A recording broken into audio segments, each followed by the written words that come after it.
Hello. Welcome back to the 80s version of the Twilight Zone, and this week we are watching Aqua Vita and Time and Teresa Golowitz. So again, these are not in the broadcast order, but that's just how my DVD is set up.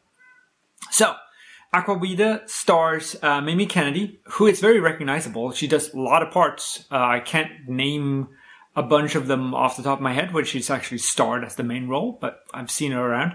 And Christopher McDonald's, who does star in a bunch of stuff, and he plays Shooter McGavin in Happy Gilmore, for instance. But he's been around a lot.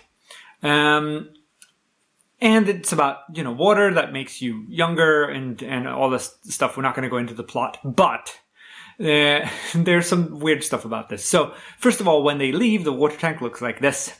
And when they come back, it looks like that. So it refilled magically, as it does, just sitting around. So a bit weird. I mean, it would make the delivery sort of superfluous. All you have to do is stay away and it sort of refills itself, I guess.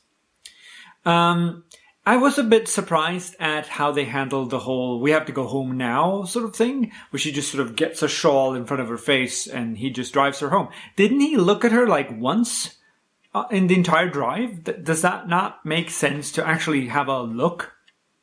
He didn't react at all. And then she has her drink and she's like, oh, and looks all better again. It's very weird. I didn't like it. The whole idea of not, I can take it back, right? You don't have to have it anymore. That reminds me of something that William Gibson said. So William Gibson is the author of modern cyberpunk. He wrote Neuromancer and Burning Chrome and all that kind of stuff. And he talked about how drugs are representative of the era that they're in, right? So we had opium during certain periods of time. In the 80s, cocaine was a thing. And he was talking about smart drugs and designer drugs, and how in the future there will be drugs that you take them and you'll be 50 IQ points smarter. And would you ever want to come off that drug and be 50 points dumber again? There's a similarity here. There's some more similarities here. So she breaks a glass and it's on the floor and she's like trying to mop it up and she cuts her finger and all this stuff. Reminded me a lot of Daybreakers. With Ethan Hawke and Sam Neill and some stuff. When there is blood on the floor and the starved vampire just starts licking it up, eating the glass, sort of. It reminded me a lot of that. The last scene has some really cool old age makeup. I really like it. It is better than the one that Steve gets at the end of Endgame. In the last Avengers movie. This was just great. I really enjoyed it, especially on him. He looks really, really natural in that. When we're talking rapid aging, however, I think the price still goes to Julian Sands' Warlock from the movie of the same name, where he utters the spell, Rentum Osculum Tormentum, a decade twice over a day. I don't know what Rentum is, but Osculum Tormentum is kiss of torture or kiss torture. But yeah, it's nasty. Now, we get to Time and Teresa Golowitz, and this is a very important episode to me. Not because the episode itself made such a huge impact, but because of one single line in it. So, we talk about how things are either topside or below decks. It's a very sort of good place, bad place sort of thing. They don't say heaven and hell. It's topside and below decks, which I like. And then we have Heather Haas, who plays, the love interest, I guess. And she's been in the Twilight Zone before. She played Liliana Ames in the Shadow Man. Yeah, Shadow Man. But she didn't do any more Twilight Zone parts as far as I know. Gina Gershon, on the other hand, who plays Prince during the party. She was in Face Off, which I liked. And she did a really good job in there. And she gets to play the devil here, essentially. And he goes back into time to try to hit on this girl and then decides he doesn't want to anymore because she doesn't look the way that he imagined her. He has an idea, partway Linda Carter, Wonder Woman. Okay. But he says that she looks sort of seems sort of unformed, which I like a lot. Hi, Cat. He has notes.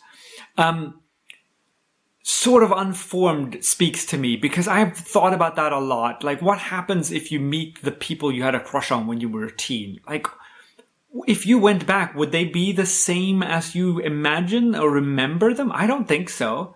Because they don't look that way now. They've obviously gone in a direction. And it speaks to me, this line. It's really important to me. Because it's all about how our memory becomes distorted the further back we go. And how the people that we remember as being beautiful were just kids. Were just teens. Christy Lyons, who plays Teresa Golowitz, she is an actual Broadway actress. She doesn't have that many credits to her name, movie-wise. I think she has like 6.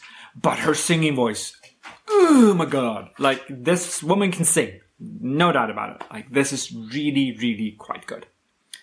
CBS didn't want to use the devil. They wanted to use the Archangel Gabriel instead. They thought that the devil was overused. And they wanted to have him played by John Anderson because of the way he plays the trumpet in the passage for trumpet in the old series. But they managed to talk him out, and they managed to talk CBS out of that so they could use the devil again.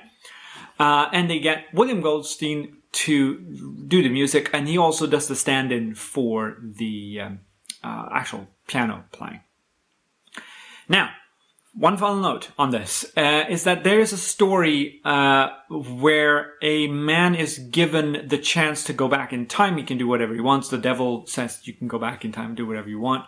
And he goes back and saves Mozart, right? He goes back when Mozart is sick, gives antibiotics to his wife and says, take 3 every Tag. He doesn't know what every is in German.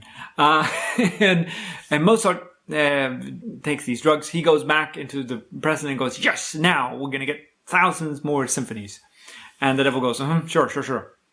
And it turns out that Mozart did live a long life, but that he just went into a convent and just didn't write any music. He just devoted himself to God. And the time traveler says that at least, he devoted himself to your enemy. And the devil says, I don't care, because I live in the present. Very different from how this prince manages this idea. But I like that story, though. It's made by, what's his name? I'll find it, put it in the description, I guess. Next week, however, is Night Song. And, oh gosh, has that episode stayed with me, but not for the reasons you might imagine. And I look forward to seeing you then. Take care now.